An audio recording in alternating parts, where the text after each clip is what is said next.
பெண் குழந்தை பிறந்தால் செய்தி கேட்டால் முகம் கருத்து போயிடும். உங்களை பிள்ளை பிறந்துச்சேன்னு கவலை. அல்லாஹ் சொன்ன விஷயம் என்ன தெரியுமா? பெருமானார் ஸல்லல்லாஹு அலைஹி வஸல்லத்தை வைத்து பெண் மக்கள் ஒரு வீட்டில் பிறந்து விட்டார்கள் என்றால் அந்த பிள்ளை பிறந்ததுதான் வீட்டுக்கு பரக்கத்து. தாய்மார்களே, நீங்கள் இந்த சமூகத்தின் பரக்கத், உங்கள் வீட்டின் பரக்கத்து. நீங்கள் சொல்லுங்கள் உங்கள் கணவரிடத்தில், நாங்கள் தான் பரக்கத், உங்களை வைத்து வீடு பரக்கத்தாகும். சொன்னது யார்? நபிகள் நாயகம் ஸல்லல்லாஹு அலைஹி வஸல்லம். அல்லாஹ் திருக்குர்ஆனிலே சில பேருக்கு நாம் குழந்தையை கொடுப்போம் என்றான், சில பேருக்கு நாம் கொடுக்கிறோம் என்கிறான். அல்லாஹ் கொடுக்கிற கிஃப்ட் அதை சொல்றான். குழந்தைங்கிறதெல்லாம் நீங்க முயற்சி எடுத்தலாம் கிடைக்காது, என் கிஃப்ட்ங்கிறான். நான் கொடுக்கும் வெகுமதி என்றான். அந்த இடத்துல ரொம்ப கவனிக்கணும். ஆண் மக்களையும் கொடுக்கிறான், பெண் மக்களையும் கொடுக்கிறேன் என்றான். ஆனால் அல்லாஹ் முதன்மையாக முதல் தரத்தில் அல்லாஹ் பேசுவான். யஹபு லிமன் யஷாஉ இனாசா, அல்லாஹ் யாருக்கு விரும்புவானோ அவர்களுக்கு பெண் குழந்தைகளையே கொடுப்பான். அல்லாஹ் யாருக்கு விரும்புகிறானோ அவர்களுக்கு ஆண் மக்களை கொடுப்பான். ஆண் மக்களை இரண்டாவது சொல்றான் அல்லாஹ், பெண் மக்களை முதல்ல சொல்றான். அல்லாவே உங்களை முதல்ல வச்சு பார்க்கிறான். அதற்கு நன்றியோடு இருக்க செய்வானா? ரொம்ப கவலை என்னன்னா, பெண் குழந்தை பிறந்தா மாப்பிள்ளைக்கு பிடிக்குதோ இல்லையோ, பொம்பளைங்களுக்கே பிடிக்கிறது இல்லை. அவங்களே கவலைப்படுறாங்க, பொம்பளை பிள்ளை பிறந்துட்டேன். உங்கள் இனத்தை நீங்கள் பெற்றெடுத்து கவலைப்படலாமா? உங்கள் இனம் பெண்மகள் பிறந்தால், நான் பகிரங்கமாகவே சொல்கிறேன், என் வாழ்க்கையை அல்லாஹ் வசந்தமாக்கினான், உயர்வாக்கினான். எங்க வீட்டுல எனக்கு பிறந்தது முதல்ல பெண்மகள் தான். அல்லாஹ் பெண் குழந்தையை கொடுத்தான், வீடே பரக்கத்தானது. இன்றைக்கு அவள் ஒரு மதரசாவினுடைய பிரின்சிபாலாக இருக்கிறார். என் மகள் வயசு 27 வயசு தான் ஆச்சு, பிரின்சிபால் அவள். நிறைய பாக்கியத்தை அல்லாஹ் கொடுத்தான். என் காரணம் பெண்மகள் என்பவள் வீட்டின் பரக்கத். அல்லாஹ் சொன்னான் ஒய்தா புஷ்ரா என்கிறான். பெண் குழந்தை பிறந்த சுப செய்தி சொல்லப்பட்டால் நீங்கள் பிறப்பது உங்கள் வீட்டின் சோபனமும் சுப செய்தியும் என்றான் அல்லாஹ். முதலில் 2 விஷயத்தை கவனிக்கணும். பெருமானார் ஸல்லல்லாஹு அலைஹி வஸல்லம் நீங்கள் பிறப்பது பரக்கத் என்கிறார்கள். அல்லாஹ் சொன்னான் ஆண் மக்களையும் நான் கொடுப்பேன், பெண்களையும் கொடுப்பேன். முதல்ல சொன்னான் யஹபு லிமன் யஷாஉ இனாசா, அவன் நாடியவர்களுக்கு பெண் குழந்தைகளையே கொடுக்கிறான். அப்போ பெண் இனத்தை அல்லாவே முதன்மைப்படுத்துகிறான். உலகம் உங்களை 2வது இடத்துல வைக்கட்டும், 3வது இடத்துல வைக்கட்டும், சில பேருக்கு பெண் குழந்தை பிடிக்காம போகட்டும். அல்லாஹ் சொன்னா எனக்கு பிடித்தமானவங்க பெண்கள், எங்க ரப்புக்கே நீங்கள் பிரியம். 3வது சப்ஜெக்ட் என்ன? நீங்கள் பிறந்தால் உங்கள் வீடு சோபனம்.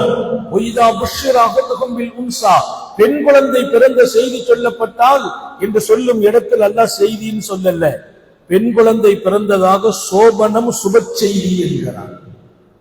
நீங்க எப்பவுமே சுப செய்தி, நான் சொல்றதை கரெக்டா கவனிச்சுட்டே வாங்க. அல்லாஹ் நம்ம எங்கே வைத்தான்? ரசூலுல்லாஹி ஸல்லல்லாஹு அலைஹி வஸல்லம் நம்ம எங்கே வைத்திருக்கிறார்கள்? அடுத்து சொன்னாங்க ஸல்லல்லாஹு அலைஹி வஸல்லம், பெண்மகள் அவளை கரம் பிடிக்கும் கணவனுக்கு சொல்கிறார்கள். கரம் பிடித்த கணவனை கூப்பிட்டு சொன்னாங்க, உன் மனைவியின் வாயில் ஒரு கவலம் உணவை எடுத்து நீ தீட்டி விட்டால், உணவை எடுத்து வாயில் கொடுத்தால், பாடம் என்ன?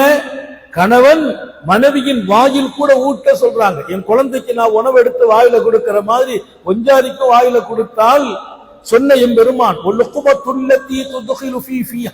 உன் மனைவியின் வாயில் நீ ஊட்டி விடுகின்ற உணவு உனக்கு தர்மம் என்றார், உன் அந்தஸ்தை உயர்த்தும் என்றார்கள்.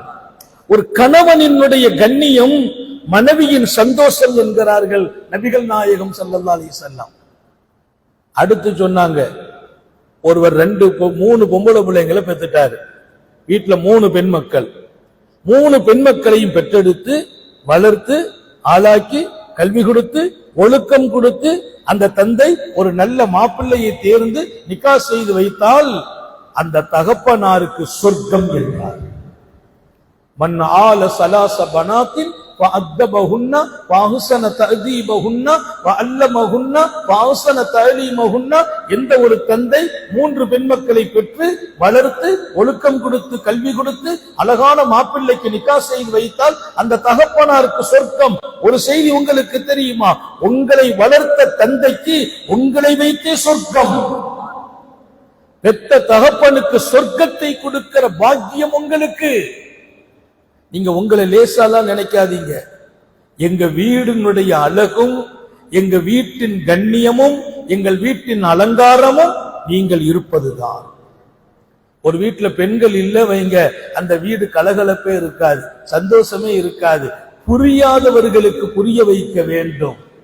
நான் இங்கே சொல்ல வருகிற செய்தி, அல்லாஹ் உங்களை எப்படி தூக்கி வைத்து பார்க்கிறான். முஹம்மது ரசூலுல்லாஹி ஸல்லல்லாஹு அலைஹி வஸல்லம் உங்களை எத்தனை பெரிய கண்ணியத்தில் வைத்து பார்க்கிறார்கள்.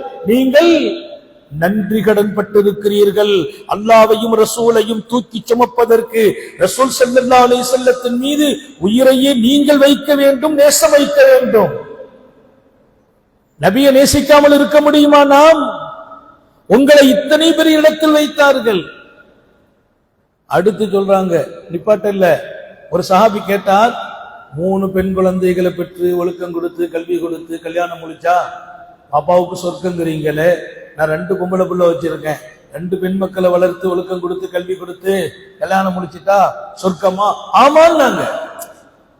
3வது ஒருத்தர் கேட்டார், அவ வாஹிதா, ஒரே ஒரு பெண் மகள் எனக்கு இருக்கிறாங்க, அந்த ஒரு பெண் மக்களுக்கு ஒழுக்கத்தை கொடுத்து அந்த ஒரே ஒரு பெண்ணு தான் கல்வி கொடுத்து மார்க்கம் கொடுத்து கல்யாணம் முடிச்சா ஆமா உனக்கும் சொர்க்கம் தான். ஒரு பெண்ணை பெற்றெடுத்தாலும் சொர்க்கம். எனக்கெல்லாம் நான் அமல் செய்து சொர்க்கத்துக்கு போறதை பத்தி நான் இன்னும் சரியா உணரல. எனக்கு ஒரு நம்பிக்கை இருக்குது. 2 பெண் குழந்தைகளை வளர்த்து ஒழுக்கம் கொடுத்து கல்வி கொடுத்து மார்க்கம் கொடுத்து அல்லாஹ்வை கொடுத்து ரசூலை கொடுத்து கல்யாணம் முடிச்சு என் புள்ள 2 பிள்ளையும் அல்லாஹ்வோடு ரசூலோடு அழகா நெருக்கமா இருக்கிறாங்க. எனக்கு நம்பிக்கை, நிச்சயமா சொர்க்கம் போயிடலாம். யாரை வைத்து? என் பிள்ளையை வைத்து, என் பெண்மகளை வைத்து. நீங்கள் சொர்க்கத்தை கொடுக்கக்கூடியவர்கள் உங்கள் தந்தைக்கு. உங்களை அழகாக நடத்தினால் உங்கள் கணவனுக்கும் உங்களை வச்சுதான் சொர்க்கம். உங்க கணவருக்கு கூட உங்களை வச்சுதான் சொர்க்கம். உங்களில் எல்லாம் நல்லவர்கள் யார்? பெருமானார் சொன்னாங்க. உங்களெல்லாம் நல்லவர் யாரு தெரியுமா? ஊர்ல நல்ல பேர் வாங்குறவங்க மட்டும் இல்ல, பள்ளிவாசல்ல முத்தவல்லியா இருக்கிறார், நல்ல பேர் கொடுத்தாங்க, அவர் மட்டும் இல்ல நல்லவர். நாட்டில் நல்ல பேர் வாங்குறவர் மட்டும் இல்ல நல்லவர். உண்மையான நல்லவர் ஹைருக்கும் ஹைருக்கும் லியாஹ்லிஹி, அவர் மனைவி நல்ல கணவன் சொல்லணும். ஆம்பளைங்க இல்லைங்கனால கொஞ்சம் தைரியமா பேசலாம். கொஞ்சம் பேர் இருக்காங்க நமக்கு சப்போர்ட்டான ஆளுதான். உங்களின் நல்லவர் யார்? யாரை பார்த்து கேட்கிறார்கள்? ஆண்களை பார்த்து கேட்கிறார்கள் நபிகள் நாயகம். உங்களில் சிறந்தவர்கள். மனைவிட்ட போய் நல்ல பேர் வாங்கு. ஓ மனைவி சொல்லணும், என் கணவர் நல்லவர் என்று சொல்லணும். நீ அல்லாஹ் இடத்தில் நல்லவன். அல்லாஹ் இடத்த நீ நல்ல பேர் வாங்கணுமா? உன் மனைவிட்ட நல்ல பேர் வாங்குன்னு சொன்னாங்க. ஆனா மனைவிட்ட அவ்வளவு சீக்கிரமா நல்ல பேர் வாங்க முடியுமானா முடியாது. அதுதான் பெரிய பிரச்சனைக்குரிய விஷயம். நான் இப்ப எல்லாட்டையும் நல்ல பேர் இருக்குது, ஊருக்கு போனா நல்ல பேரு, நாட்டுல நல்ல பேர் எல்லாம் இருக்குது. என் பொஞ்சாரிட்ட போய் இன்னும் நான் நல்ல கணவனான்னு கேட்கல, பயமா இருக்குது. இது மாத்தி சொல்லிடுவாங்களோன்னு. மனைவிட்ட நல்ல பேர் வாங்க வேண்டும் என்கிறார்கள் பெருமானார். நீ மனைவிட்ட நல்ல பேர் வாங்கினாயா? உன் மனைவி சொல்லணும், என் கணவர் நல்லவர், அல்லாஹ்வும் உன்னை நல்லவராகவே பதிவு செய்வான். எனவே தாய்மார்களே, உங்களுக்கு நான் சொல்ல வர்றது உங்களை சும்மா உயர்த்தி பேசுறதுலாம் இல்ல. அல்லாஹ் உங்களை வைத்த இடம், ரசூலுல்லாஹி ஸல்லல்லாஹு அலைஹி வஸல்லம் உங்களை வைத்த இடம், உலகம் மதிக்காத காலத்தில், உங்களை பிறந்தவுடன் குழி தோண்டி புதைத்த காலத்தில், பெண்களுக்கு சொத்திலே பங்கில்லை, வீட்டிலே இடம் இல்லை, வாழ்க்கையிலே உறவு இல்லை என்று ஒதுக்கி வைத்த காலத்தில் அல்லாஹ்வும் ரசூலும் உங்களை மிக உயர்வான பெண்களாக நாட்டில் நீங்கள் தான் மதிக்கப்பட வேண்டும் என்று சொன்னார்கள். ஃபைனலுக்கு வர்றேன். அவள் பிறந்தால் பரக்கத், வளர்த்தால் தந்தைக்கு சொர்க்கம், நிகா செய்து கணவன் கண்ணியப்படுத்தினால் கணவனுக்கும் பெரிய பாக்கியம் அல்லாஹ் கொடுக்கிறான். 4வது, அவள் தாய்மை பெற்றாள். ஒரு அல் ஜன்னத்து தஹத அக்தாமில் உம்மஹாத், பிள்ளைகளை கூப்பிட்டு சொல்கிறார்கள் நபிகள் நாயகம், மகனே உங்க உம்மாவை கவனிச்சுக்கா, உங்க உம்மாவுக்கு ஹெல்ப் பண்ணு, உங்க உம்மா தான் உனக்கு சொர்க்கத்தை கொடுக்க வேண்டும், உன் சொர்க்கம் உங்க உம்மாட்ட இருக்குது. நாங்க சொல்லலாம் ஆண்களை கூப்பிட்டு மாத்திரமல்ல, பெண்கள் எல்லாருக்கும் உங்கள் சொர்க்கம் உங்கள் தாயின் பாதடியில். அப்ப பிறந்தால் பரக்கத், வளர்த்தால் தந்தைக்கு சொர்க்கம், கண்ணியமாக நடத்தினால் கணவனுக்கு கண்ணியம்.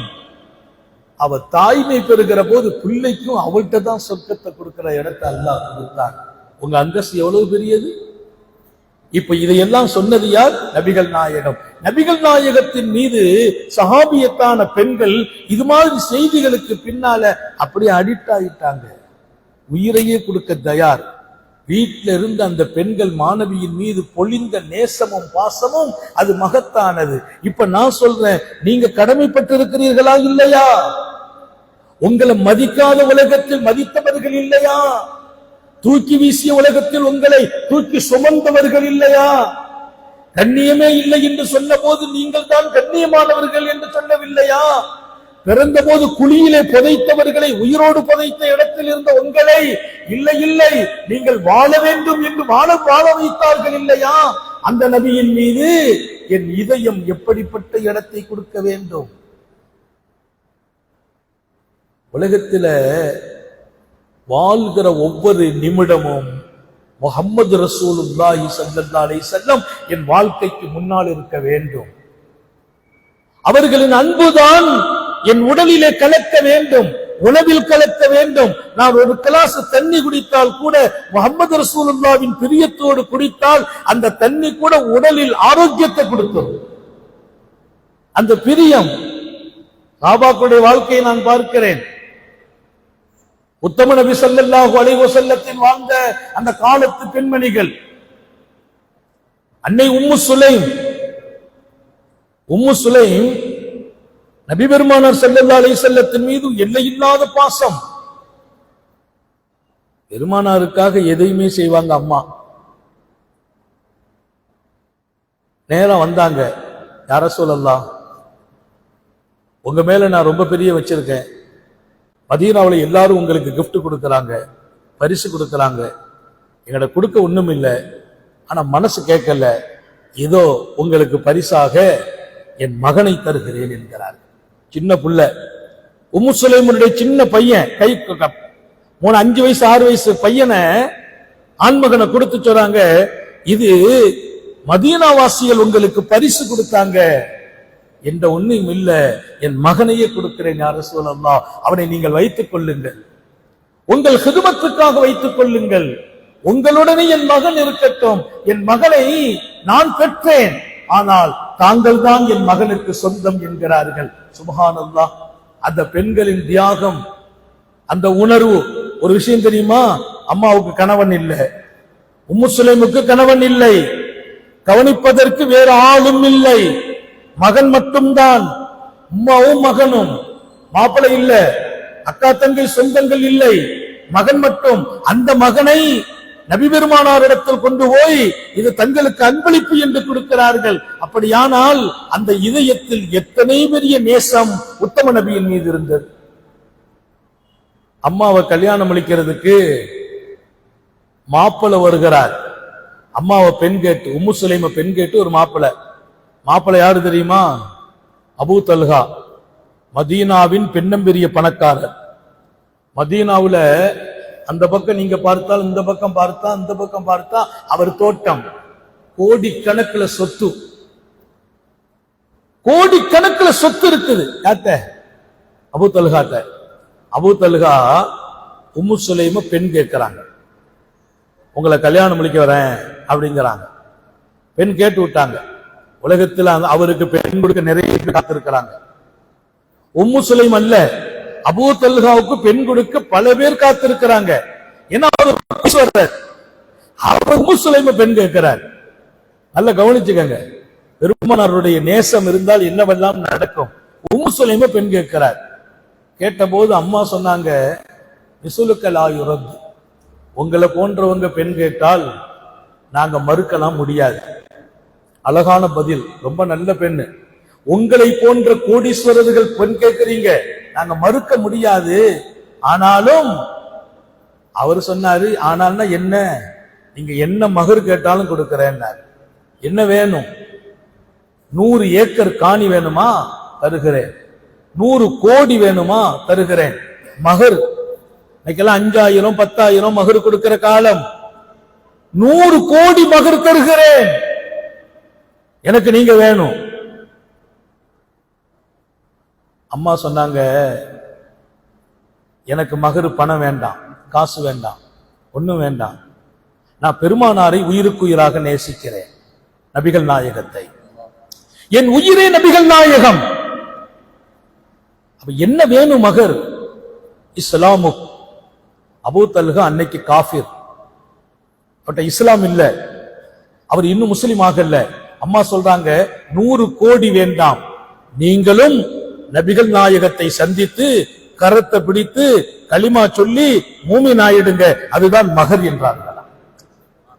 எனக்கு மகர் காசு வேண்டாம், காணி வேண்டாம், நிலம் வேண்டாம், நீங்கள் ரசூலுல்லாஹ்வுடைய நண்பராக ஆக வேண்டும், அதுதான் மகர். என்ன பாசம் என்று கேட்கிறேன்.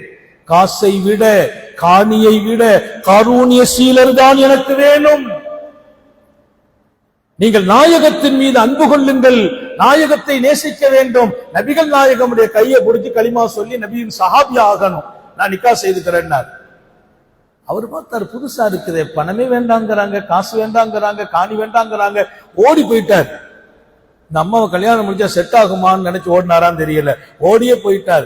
ஓடி போனோன்னு அம்மாட்ட எல்லாரும் சொன்னாங்க, பெரிய பணக்காரரை விட்டுட்டீங்களே, கோடி கோடியா சொத்து இருக்க, நிம்மதியா வாழலாமே, விட்டுட்டீங்களே. ஒரு விஷயத்தை உங்களுக்கு சொல்ல விரும்புறேன், சொத்துக்கெல்லாம் ஆசைப்பட்டு யாரையும் கல்யாணம் முடிக்க கூடாது. சொத்துக்கு ஆசைப்பட்டுலாம் நிறைய சொத்து இருக்குன்னு கல்யாணம் முடிப்போம். கல்யாணம் முடிச்ச பின்னால் அவர் சொத்துக்கு பின்னாலே அலைவார், நம்மளை கவனிக்க மாட்டார். அவர் சொத்துக்கு பின்னாலே அலைவார். கல்யாணம் யாரை முடிக்கணும்?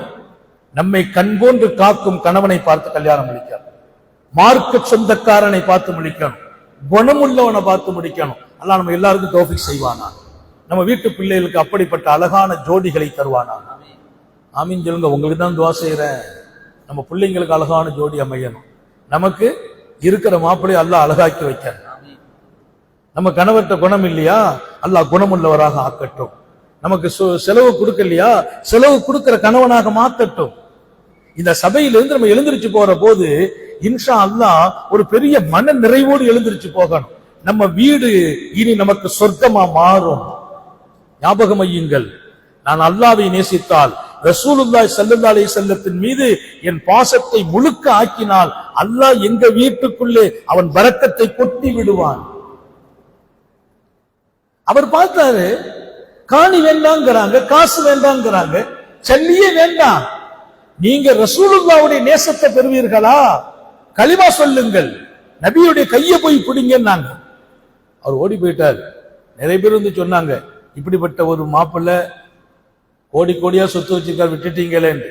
அம்மா சொன்னாங்க, எனக்கு ஒரு கவலையும் இல்லை, எனக்கு இப்போது தேவை கண்மணி நாயகத்தை நேசிக்கிறவர் தான் என் கணவராக இருக்கார். என்ன நடந்துச்சு தெரியுமா? ஓடி போனார், அரை மணி நேரத்தில் திரும்ப ஓடி வருகிறார். ஓடி போனார், அரை மணி நேரத்தில் திரும்ப ஓடி வருகிறார். வந்து சொன்னார், நான் இப்போது மாணவியை போய் பார்த்தேன், அவங்க கையை பிடிச்சேன், களிமா சொன்னேன், முஸ்லீம் ஆயிட்டேன், நபியினுடைய தோழராக ஆயிட்டேன், இப்ப நிக்கா செய்யலாமான்னு கேட்டேன். எனக்கு மகர் 1 லட்சத்தை கொடு, 1 கோடியை கொடு, வேண்டாம், மகரே வேண்டாம், என்னுடைய மகர் எல்லாம் நீங்க ரசூலுல்லாஹ்வுடைய நண்பராக ஆகனாதான் மகர். அவர் போய் நேர களிமா சொல்லி முஸ்லிமாயி சஹாபியாய் வந்தார். இப்ப அம்மா கல்யாணம் முடிச்சுக்கிட்டாங்க. அம்மாவுக்கும் உம்மு சுலைமுக்கும் ஹஜ்ரத் அபூ தல்ஹாவுக்கும் நிக்கா. நீங்கள் கடந்து வந்த பாதையை திருப்பி பார்த்தால், பெண்கள் உலகத்தை சிந்திக்க வைத்த பெண்கள், மாணவியோடு தங்கள் அன்பை பரிமாறிய பெண்களை நீங்கள் பார்க்கலாம். அந்த அம்மா தான் தனக்கு பிறந்த குழந்தையை கொண்டு போய் கொடுத்து, இந்த மகன் தான் தங்களுக்கு அன்பளிப்பு. யார சொல்லலாம், சஹாபாக்கள் கூட திறந்த கண்ணை மூடல, குழந்தையை அன்பளிப்பா கொடுத்துட்டாங்களே, தாங்களிடத்தில் வளரட்டும். பெருமானார் சந்தோஷமா வாங்கிட்டாங்க, வளர்க்கிறாங்க. எப்படி வளர்க்கிறாங்க? அவர் பெரும்பாலான நேரம் பெருமானாரோடு இருப்பாங்க. நபி ராத்திரி வீட்டுக்கு போன்றுவாங்க. ஏன்? உங்க உம்மா தனியா இருக்கிறாங்க, வீட்டுக்கு போ அப்படின்னு அனுப்பி வச்சிருவாங்க. பகல்ல எழுந்திருச்ச உடனே உம்மா நீ நபிட்ட போன்னு அனுப்புவாங்க. ராத்திரி நபி வீட்டுக்கு அனுப்புவாங்க. அதிகாலையில் எழுந்திருச்சு உம்மா சுபுஹ் தொழுக ரசூலுல்லாஹ்வோட போய் தொழுவா அப்படின்ட்டு உள்ளே பிடிச்சு அனுப்புறாங்க. அப்படி தாயின் அரவணைப்பில், தஹா நபியின் வளர்ப்பில் அந்த அம்மாவின் பாசத்திற்காக வளர்க்கப்படுகிறார். பின்னால் பார்த்தால் அவர் யார்? உத்தம நபி ஸல்லல்லாஹு அலைஹி வஸல்லத்தின் உயிருக்கு உயிரான சஹாபியாக சையதுனா அனஸ் இப்னு மாலிக் ரலியல்லாஹு அன்ஹு. அனஸ் பின் மாலிக் அந்த பிள்ளைதான் பெருமானாருக்கு அம்மா கொடுத்த அன்பளிப்பு. நபிகள் நாயகம் ஸல்லல்லாஹு அலைஹி வஸல்லம் அனஸ் இப்னு மாலிக்கை வளர்த்து ஆளாக்கி அவங்கள பெரிய சஹாபி ஆக்கிட்டாங்க. இப்ப சொன்னாங்க, அனஸ் உனக்கு நான் ஏதாச்சும் கிஃப்ட் கொடுக்கணும். என்ன கொடுக்கலாம்? அனஸுக்கு கிஃப்ட் கொடுக்கணும்.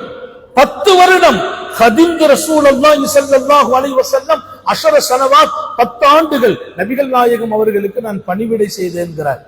10 வருஷம் ரசூலுல்லாஹ்வுக்கு பணிவிட உம்மா கொடுத்ததுனால. நான் சொல்றது அந்த பெண்கள் எல்லாம் உங்களுடைய முன்மாதிரி பெண்கள்ங்கிற. யாராவது தான் பெத்த பையனை கணவனும் இல்லாம பையனை கொடுத்துட்டு தனியா இருப்பாங்களா? அவங்களுக்கு கணவன் பெருசா தெரியல, பிள்ளையெல்லாம் தாண்டி ரசூலுல்லாஹ்வுடைய முஹப்பத் தெரிஞ்சிச்சு. நான் ஒரு கிஃப்ட் கொடுக்கணும் உனக்கு. அனஸுக்கு என்ன கொடுக்கா? ₹1,00,000 கொடுத்தா கொஞ்ச நாள்ல செலவாயிடும். எதை கொடுத்தாலும் தீர்ந்துரும். ஒரு 3 விஷயத்தை கொடுக்கிறேன், நான் 3 விஷயம் உனக்கு நான் தர்றேன். நான் அனஸ் பின் மாலிக் யா ரசூலல்லாஹ் கொடுங்க பெருமானார்ட்ட கேட்கிறாங்க. பெருமானார் சொல்றாங்க, 3 விஷயம் உனக்கு கொடுத்துறேன். அந்த 3 விஷயம் காலமெல்லாம் உன் வாழ்க்கையாக துன்யா மறுமை ரெண்டும் கிடைச்சுக்கொடுனாங்க. அந்த 3ஐயும் நம்ம எடுத்துக்கிறணும், வாழ்க்கையில கொண்டு வந்துடணும். முதல்ல சொன்னாங்க அஸ்பிகில் வுது. அனஸ் இருந்து சும்மலம் போக்குற விடமாட்டேன் உங்களை, நிறைய இதயத்துல சுமந்துட்டு போங்க. உங்களுடைய உலகமும் உங்க கையில கிடைக்கணும், மறுமையும் கிடைக்கணும். அனஸ் அஸ்பிகில் வுது, நீ ஒது செய்தால் இஸ்பாகுல் ஒது செய்யினாங்க. இஸ்பாக் அப்படின்னு ஒரு பாடம் இமாம் புகாரி எழுதுவாங்க. இஸ்பாகுல் ஒது, ஒதுவுல இஸ்பாக்னா முழுமைத்துவமான ஒது. இமாம் புகாரி மாதிரி ஒரு பெரிய ஹதீஸ் ஆய்வாளர் உண்டா? இமாம் புகாரி யாரு? முகமது பின் இஸ்மாயில் புகாரி. எப்ப கிடைச்சாங்க? எங்க கிடைச்சாங்க? அவங்க உம்மா. இமாம் புகாரியுடைய வாழ்க்கை தெரியுமா உங்களுக்கு? கண் தெரியாது, குழந்தை. இமாம் புகாரி கண் தெரியாது. அவங்க உம்மா கண்ணீர் வடிக்கிறாங்க அல்லாஹ்ட்ட, அல்லாஹ் என் மகனுக்கு கண் பார்வை கொடு, என் மகனை நான் பெரிய இமாமாக ஆக்க போறேன். நாங்களாம் கண்ணே தெரியாது, பெரிய இமாமாக ஆக்க போகிறேன் அல்லாஹ், என் மகனுக்கு கண்ணை கொடுன்னு கேட்கிறாங்க. கண்ணீர் வடிக்கிறாங்க, பல நாள் கண்ணீர். இமாம் முகமது பின் இஸ்மாயில் புகாரி அப்படியே வருவாங்க போவாங்க. உம்மாவை அவங்க பார்த்ததே இல்லை, அம்மாவை பார்த்தது கண் இல்ல. ஒரு நாள் அம்மா ராத்திரி தொழுதுட்டு நிக்கிறாங்க. ஒரு நாள் ராத்திரி அம்மா தொழுவாங்க, ராத்திரி தஹஜ்ஜத்துல அல்லாஹ்ட்ட கையேந்துறாங்க, யா அல்லாஹ் என் மகனுக்கு கண்ணை கொடு. அவங்க கையேந்தி முடிக்கிறாங்க. அவங்க கனவு, ராத்திரி தூங்குறாங்க. அம்மா தூக்கத்துல கனவில் வருகிறார். யார்? இப்ராஹிம் நபி அலைஹிஸ்ஸலாம்.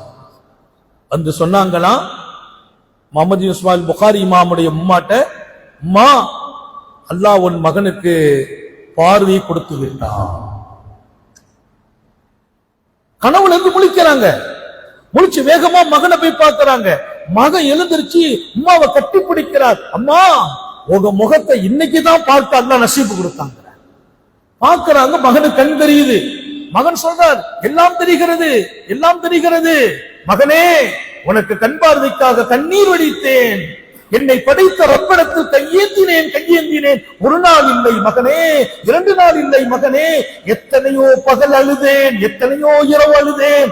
அல்லாஹ் என் மகன் ஆலிமாக வேண்டும், இமாமாக ஆக வேண்டும், பெருமானாரின் ஹதீஸை சுமக்க வேண்டும் நான் கேட்டேன். அல்லாஹ் சுப செய்தி யாரு சொன்னார் தெரியுமா? இப்ராஹிம் நபி. ஒரு விஷயம் உங்களுக்கு தெரியுமா? இந்த சமுதாயத்துல இப்ராஹிம் நபிய கனவுல பார்த்த ஒரே பெண்மணி இமாம் புகாரி இமாமுடைய உம்மா. இப்ராஹிம் நபி எப்படி இருப்பாங்க? அவங்க வந்து சுப செய்தி சொன்னாங்களாம், உங்க மகனுக்கு கண் பார்வை கிடைக்கும். அந்த உம்மாவுடைய துஆ தான் இமாம் புகாரி. இன்னைக்கு புகாரி ஷரீஃப் வாசிக்கிறோம். புகாரி ஷரீஃபுடைய ஹதீஸ் தான் நம்ம வாழ்க்கை. அப்படி ஒரு இமாம் புகாரி கிடைக்கிறார்களா? அவங்க உம்மாட்ட கண்ணீரும் கதையும் துவாவும் தொழுகையும். நீங்கள் நினைத்தால், நீங்கள் அல்லாஹ்வுடைய நேசம் கொண்டால், நபியை இதயத்திலேயே வைத்து நீங்கள் பார்த்தால், உங்கள் மடி வழிமாறுகளின் மடியாக மாறும். உங்க வீட்டிலையும் அல்லாஹ்வின் நேசர்கள் பிறப்பார்கள். நம்ம கொண்டாடுகிறோமே, அல்லாமா இமாம் அபுல் ஹசன் ஷாதிலி ரசூலுல்லாஹி ஸல்லல்லாஹு அலைஹி வஸல்லத்தின் குடும்பத்தில் பிறக்கிறாங்க. ஷாதிலி இமாம் எங்க பிறக்கிறாங்க? நபியின் குடும்பத்தில். இமாம் ஹசன் ரலியல்லாஹு அன்ஹுடைய பேரப்பிள்ளையா பிறக்கிறாங்க. அவங்க உம்மா அவங்களுடைய பரக்கத்து தான். அபுல் ஹசன் ஷாதிலி ரஹ்மத்துல்லாஹி உம்மா இருக்காங்களே, அவங்க பெரிய குடும்பம், ரொம்ப பக்தி உள்ள பெண்ணு. எப்பவுமே குர்ஆன் ஓதிட்டே இருப்பாங்க, அதிகமா துஆ செய்வாங்களாம். அவங்க அல்லாஹ்ட்ட அவங்க மகன் பிறந்தவன்னு கேட்டாங்களாம், அல்லாஹும்ம ஜஅல்ஹு மின் அவுலியாயிக வஸலஹாயிக, யா அல்லாஹ் எனக்கு ஒரு ஆண்மகனை கொடுத்தாய், என் மகனை ஒரு அவுலியாவாக ஆக்குவாயா. எல்லாரும் கேட்பாங்க மகனை நல்லவன் ஆக்குன்னு. அம்மா கேட்டாங்களாம், என் மகனை நீ அவுலியாவாக ஆக்கணும்னு கேட்டாங்க, ஒரு நேசராக ஆக்குன்னு கேட்டாங்க. அந்த துவாவை அல்லாஹ் அர்ஷ் வரைக்கும் தூக்கி கொண்டு போய் கபூல் செய்து இமாம் அபுல் ஹசன் ஷாதிலி அவுலியாவாக மாறுகிறார்கள். எங்கோ பிறக்கிறார்கள். உலகமெல்லாம் இன்றைக்கு அவர்களை அல்லாஹ் பின்பற்றுகிற மக்களை கொடுத்தார். உங்களுக்கு ஒரு பெரிய பரக்கத்து இருக்குது. உங்க துவா மறுக்கப்படுவதில்லை. கண்ணில்லாத இமாம் புகாரி அவர்களின் தாயாரின் துஆவால் கண் கிடைக்கிறது. அபுல் ஹசன் ஷாதிலியின் தாயாரின் துஆவால் இமாம் அபுல் ஹசன் ஷாதிலி ரலியல்லாஹு அன்ஹு ஒரு அவுலியாவாகவே மாறுகிறார்கள். உங்களுக்கு அந்த உணர்வுகள் வரணுங்கிற அந்த நேசம் வர வேண்டும். நபிகள் நாயகம் ஸல்லல்லாஹு அலைஹி வஸல்லம், அப்ப நான் சொன்ன இமாம் புகாரியினுடைய அந்த கிதாபை அவங்க தொகுத்துக்கிறாங்கன்னா உம்மாவோட துவா தான், உம்மாவுடைய துவா. பெருமானார் கேட்கிறாங்க, உனக்கு நான் ஏதாச்சும் கொடுக்கணும்பா, என்ன கொடுக்கிறது? ஒது செய்தா முழுமையா செய். இது மட்டும் கொஞ்சம் பார்த்துக்கங்க எல்லாரும். முழுமையா என்ன? முகத்தை கழுகணும். நெருங்க பாருங்க, இந்த முன்னத்தியில இருந்து தாடிக்குழி வரைக்கும் கடமை. இதுல எந்த பாகத்துல தண்ணி படாட்டா ஒது கூட தொழுகக்கூடாது. நீளத்தால் இங்க ஆரம்பிக்கணும், இங்க வந்து முடிக்கணும். அகலத்தால் இந்த காது சோனை இங்க இருந்து இந்த பக்கம் வரைக்கும் அகலம். இப்ப முழுமை என்றால் இதுக்கு மேலே ஏத்தணும், முன்னத்திக்கு மேல இருந்து ஆரம்பிக்கணும், தாடி குழிக்கு கீழே வரைக்கும் கொண்டு வரணும். இந்த அகலத்துல இன்னும் கொஞ்சம் சேர்த்துக்கணும். இந்த காதை ஃபுல்லா நடைச்சிடணும். இது முகத்துல முழுமை. கை கழுகிறோம்ல, கை வந்து இருக்க இது வரைக்கும் நினைவது கடமை, கட்டாயமா நினைக்கணும். இந்த முற்றில் இந்த பக்கம் எங்கேயாவது நினைக்கல ஒதுக்கூடாது. அஸ்பத்தில் ஒதுவ முழுமையா செய்யும் சொல்றாங்களே, அந்த முழுமை என்ன இங்க வரைக்கும் வரும், பாதி கை வரும். அப்ப சட்டையெல்லாம் டைட்டா போடக்கூடாது, லூசா இருக்கணும். டைட்டா இருக்கா பொது நேரத்தில் அதை கழட்டிக்கணும், இங்க வரைக்கும் கழுகணும். பாதி கொடங்கை. தலைக்கு மசு முழுசா செய்யறோம், நம்ம இப்படி தொட்டு தடவுறோம், அதை விட்டுட்டு முழுசா செய்திடணும். காலுக்கு கரண்டை கால் வரைக்கும் கழுகிறது கடமை. இஸ்மாம் முழுமை, அரைக்கால் கழுகணும். இப்படி காலை காட்டிட்டு வரக்கூடாது. காலை கழுகும் போது இந்த விரல் இருக்கு பாருங்க, இடது கையினுடைய சுண்டு விரலை வைத்து இது உள்ள அப்படி கொண்டு போகணும். அப்பதான் உள்ளுக்குள்ள தண்ணி போகும். இடது கையின் சுண்டு விரலை இந்த வலது காலில் இங்கேயும் ஸ்டார்ட் பண்ணணும். அப்புறம் இந்த பக்கம் இந்த கால்லையும் அந்த கையை உள்ள விட்டு தண்ணியை விட்டு கழுகணும். எவ்வளவு கழுகணும்? அரைக்கால். கெண்டைக்கால் பாதி. எதுக்கு இவ்வளவு விளக்கன? நபிகள் நாயகம் ஸல்லல்லாஹு அலைஹி வஸல்லம் அவர்களுக்கு பணிவிடை செய்கிற பாக்கியம் பெற்ற உம்மா என் மகனே கிஃப்ட் கொடுத்தாங்களே, அந்த மகனுக்கு பெருமானார் கொடுத்த கிஃப்ட பாருங்க. உனக்கு நான் கிஃப்ட் கொடுக்கிறேன், நீ ஒதுவை முழுமையாக செய். அப்படி செய்தால் எனக்கு தெரியுமா? யஸீது உம்ரு, நீண்ட காலம் வாழ்வாய், உன் ஆயுள் நீளும். இன்னைக்கெல்லாம் சின்ன வயசுல மௌத்தா போறாங்க, 30 வயசுல கேன்சர்ல மௌத்தா போறான், கிட்னி ஃபெயிலியர்ல மௌத்தா போறான், 35 வயசுல மௌத்து. பிள்ளைங்களை வளர்க்க முடியல, கொஞ்சாரி அப்படி விட்டுட்டு போயிடுறாங்க. எத்தனையோ பெண்கள் வயசு சின்ன வயசுல மரணம். பெருமானார் ஸல்லல்லாஹு அலைஹி வஸல்லம், உனக்கு சின்ன வயசு மௌத்து வராது, நீண்ட ஆயுஸ் வாழணும். அல்லாஹ் நம்ம எல்லாருக்கும் தௌஃபீக் செய்வானாக. அல்லாஹ் கொடுக்கும் பாக்கியங்களில் எல்லாம் மிகச்சிறந்த பாக்கியம் என்ன தெரியுமா? அஃதலு ஸஆதா, அல்லாஹ் உங்களுக்கு கொடுக்கிற கிஃப்டிலும் பாக்கியத்திலும் மிகச்சிறந்த பாக்கியம் தெரியுமா? தூலுல் உமர், நீண்ட ஆயுஸ் வாழணும். நாங்க ஸல்லல்லாஹு அலைஹி வஸல்லம் நீண்ட காலம் வாழ்றது பாக்கியம். அதனாலதான் ஏதாவது கஷ்டம் வந்தா, அல்லாஹ் கஷ்டத்தை தாங்க முடியலையே மௌத்த கொடு கேட்காதன்னாங்க.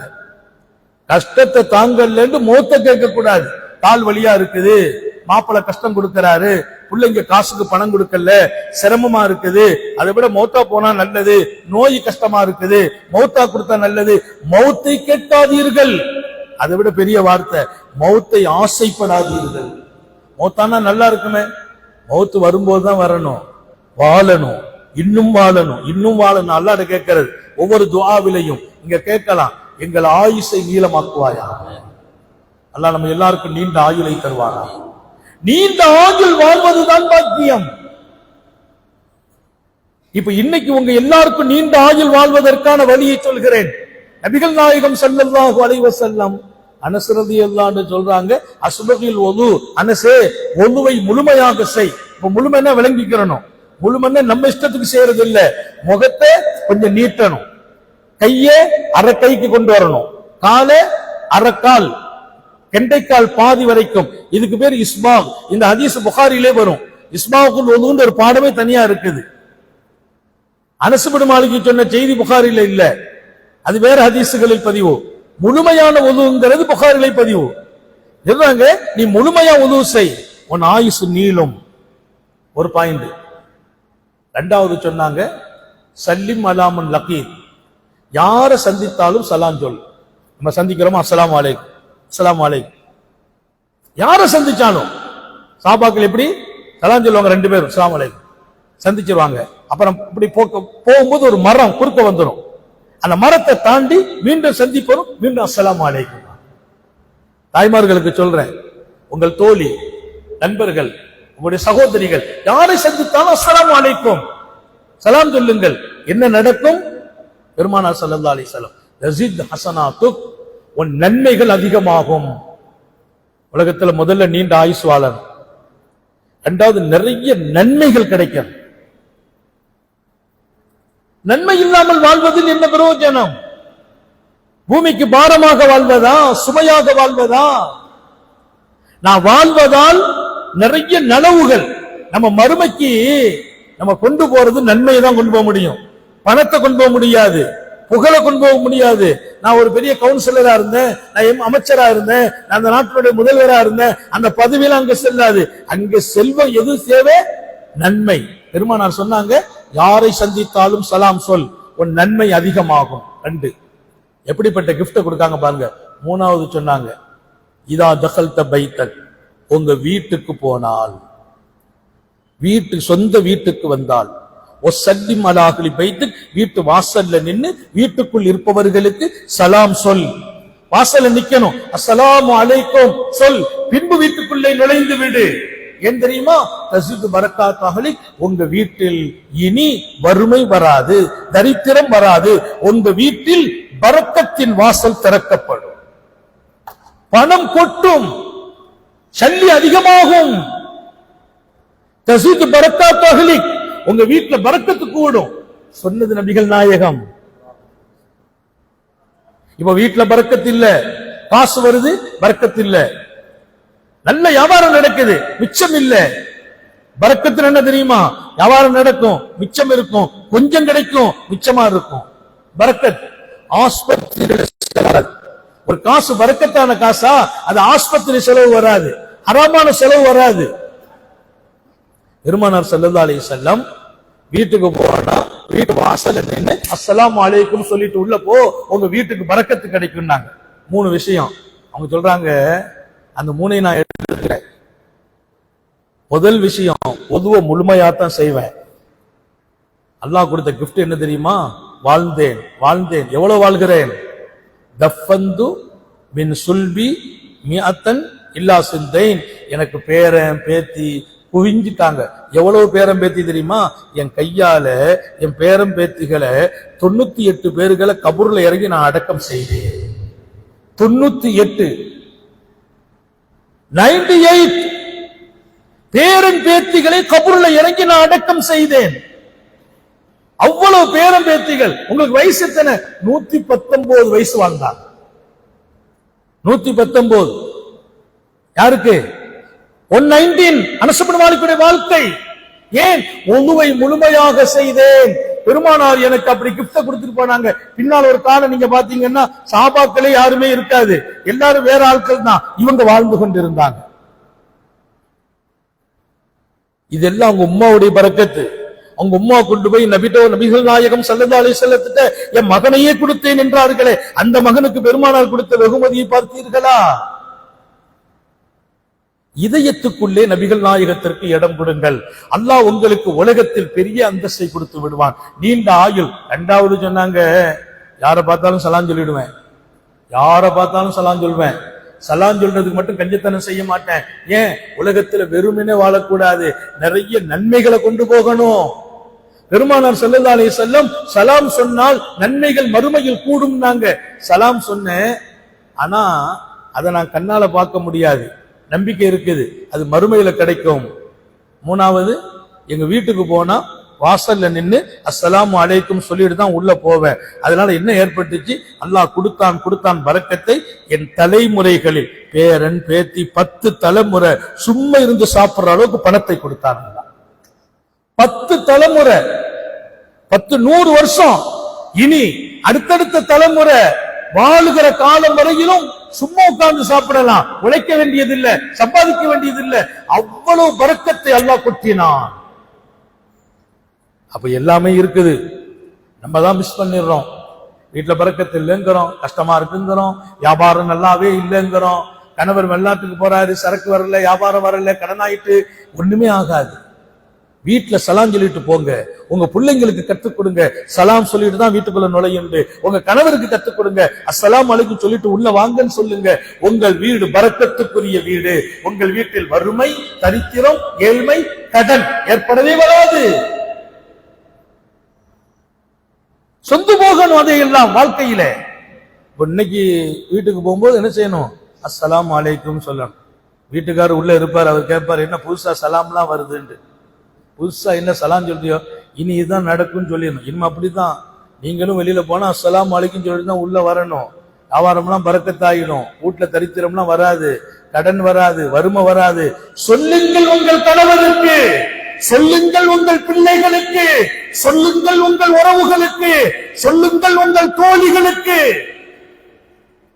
நபி பெருமானார் ஸல்லல்லாஹு அலைஹி வஸல்லம் அவர்கள் மீது நேசம் வைத்த பரக்கத்தாக இந்த வாழ்க்கை இந்த சமுதாயத்துக்கு கிடைச்சிச்சு. உஹது போர்க்கள நடக்குது. நபிகள் நாயகம் மலை உச்சில இருக்கிறாங்க ஸல்லல்லாஹு அலைஹி வஸல்லம். எங்க இருக்கிறாங்க? மலை உச்சில. மலை உச்சில இருக்கிற நபி பெருமானார் ஸல்லல்லாஹு அலைஹி வஸல்லம் எதிரிகள் என்ன பண்ணாங்கன்னா, கொஞ்சம் கடுமையா தாக்குதலை நடத்த நாயகம் ஸல்லல்லாஹு அலைஹி வஸல்லத்தை பாதுகாத்து நிக்கிறாங்க பாருங்க சஹாபாக்கள். அவங்களும் அங்க கிட்டத்தட்ட நிறைய பேர் வீழ்ந்துட்டாங்க.